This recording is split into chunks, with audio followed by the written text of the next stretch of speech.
यांचा मानाचा जय महाराष्ट्र व सगळ्या भारतीयांचा मनापासून आभार व महाराष्ट्र जनतेचा मनापासून आभार। आज 42 लोकसभा त्यातील आमचे विजयी उमेदवार प्रणितीताई शिंदे 1,78,000 मतांनी भरघोस मतांनी विजय झालेला आहे। हुकुमशाही विरुद्ध लोकशाही ही सध्याची परिस्थिती होती।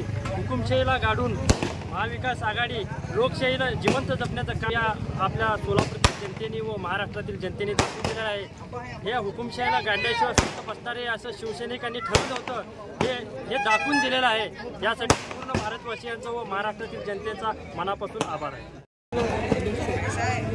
उमेदवार माननीय प्रणितीताई शिंदे मॅडम यांचा 1,78,000 मतांनी जो विजय झालेला आहे, तसेच संपूर्ण देशामध्ये भारतीय जनतेने ध्रुवीकरणाच्या राजकारणाला नाकारून एक पुरोगामी विचाराच्या सर्वसमावेशक अशा विचाराच्या नेतृत्वाला पाठिंबा देऊन जो विजय दिलेला आहे, त्याचा आम्ही काँग्रेस पक्ष, शिवसेना उद्धव बाळासाहेब ठाकरे गट, राष्ट्रवादी शरदचंद्र पवार गट व सर्व महाविकास आघाडी इंडिया आघाडीचे घटक पक्ष आम्ही इथे जल्लोष साजरा करतो व येणाऱ्या काळामध्ये जी विधानसभा आहे त्या विधानसभेला सुद्धा याच जोमाने व याच जोशात काम करून आम्ही महाराष्ट्रामध्ये सुद्धा सत्ता आणण्यासाठी आम्ही प्रयत्न करू।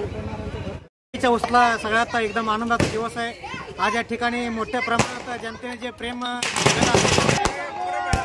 जनतेनं मोठ्या प्रमाणावरती मतदानाच्या द्वारे सत्ताचे ताम्रपट कोणी इथं घेऊन जन्माला आला नाही, हे एक उदाहरण आपल्या इथं समोर दिसत आहे। आणि ज्या पद्धतीनं हुकुमशाही पद्धत राबवली जात होती त्याला कुठेतरी आता आळा बसत आहे आणि याच अर्थाने जनतेमध्ये मोठ्या आनंदाचं वातावरण या ठिकाणी आपल्या सर्वांना दिसत आहे।